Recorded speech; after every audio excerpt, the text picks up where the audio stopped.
सरकार द्वारा किसानों के हितार्थ हेतु चलाई जा रही अति महत्वाकांक्षी योजना पीएम किसान सम्मान निधि योजना किसानों को सशक्त एवं समृद्ध बनाने के लिए मील का पत्थर साबित हो रही है, क्योंकि इस योजना के माध्यम से केंद्र सरकार किसानों को आर्थिक रूप से सहयोग करती है। इस योजना के तहत केंद्र सरकार द्वारा किसानों को 6,000 रुपये की सालाना की दर से 3 किस्तों में राशि अदा की जाती है, यानी कि हर फसली सीजन पर 2,000 रुपये इस योजना के तहत किसानों के बैंक खाते में सरकार द्वारा डीबीटी के माध्यम से हस्तांतरित किया जाता है।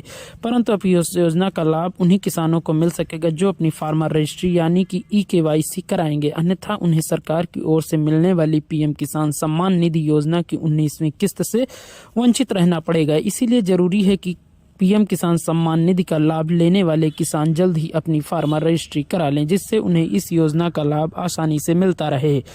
योजना के बारे में जानकारी देते हुए रायबरेली जिले के राजकीय कृषि केंद्र शिवगढ़ के प्रभारी अधिकारी शिवशंकर वर्मा बताते हैं कि फार्मर रजिस्ट्री से केंद्र एवं राज्य सरकार द्वारा चलाई जा रही योजनाओं का किसानों को आसानी से लाभ मिल सकेगा। फार्मर रजिस्ट्री किसानों को सरकार द्वारा संचालित योजना का एक ही प्लेटफॉर्म पर आसानी से लाभ मिलेगा, क्योंकि यह एक ऐसी प्रणाली है जिसमें किसानों का डाटा डिजिटल रूप में संग्रहित रहेगा। वह बताते हैं कि फार्मर रजिस्ट्री से किसानों को सरकार के द्वारा चलाई जा रही मुख्य 9 योजनाओं पीएम किसान, पीएम बीवाई, पीएम कृषि, पीएम मृदा स्वास्थ्य कार्ड, कृषि यंत्र योजना, फसल उत्पादन सहायता योजना सहित अन्य योजनाओं का लाभ आसानी से मिल सकेगा।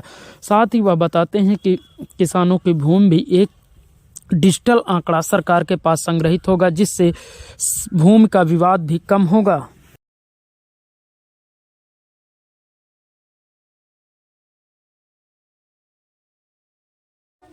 जी, इसमें किसानों की ज़मीन को आधार से लिंक करके एक फार्मर रजिस्ट्री गोल्डन कार्ड बनाया जा रहा है। तो इस योजना के तहत पहले कृषि विभाग को किसान का सत्यापन करना है। उसमें किसान को सत्यापन करके पोर्टल पे पंजीकृत कर देना है और पंजीकरण हो जाने के बाद किसान की ज़मीन को राजस्व विभाग के द्वारा उसी पंजीकरण पे ऐड कर दिया जाएगा। क्या फ़ायदा होगा इससे? भविष्य में इसके कई सारे फायदे होंगे। एक तो इससे जमीनी विवाद सुलझाने में भी सहूलियत मिलेगी राजस्व विभाग को। इसके साथ साथ आगे इसमें जैसे किसान को उर्वरक का क्रय करना है तो संबंधित किसान को उतना ही उर्वरक उपलब्ध हो पाएगा जितना उसके पास जमीन है, ताकि किसान भाई हमारे जो है वो एक्सेस उर्वरक को ना खेत में बिखेरे। क्या कोई क्राइटेरिया निश्चित है, कैसे क्या डॉक्यूमेंट लगते हैं इसके लिए? इसमें किसानों को अपना आधार कार्ड लाना है, आधार कार्ड में रजिस्टर्ड जो मोबाइल नंबर है वो लाना है और एक खतौनी की प्रति लाना है। अगर देखा जाए तो कोई अनुमानित जमीन भी इसमें क्राइटेरिया इसका? अगर नहीं, जमीन का कोई क्राइटेरिया नहीं है। जो भी किसान है उन किसानों की सभी जमीन को इसमें ऐड किया जाएगा। इसके लिए कोई अंतिम तिथि है या प्रक्रिया सतत चलती रहेगी?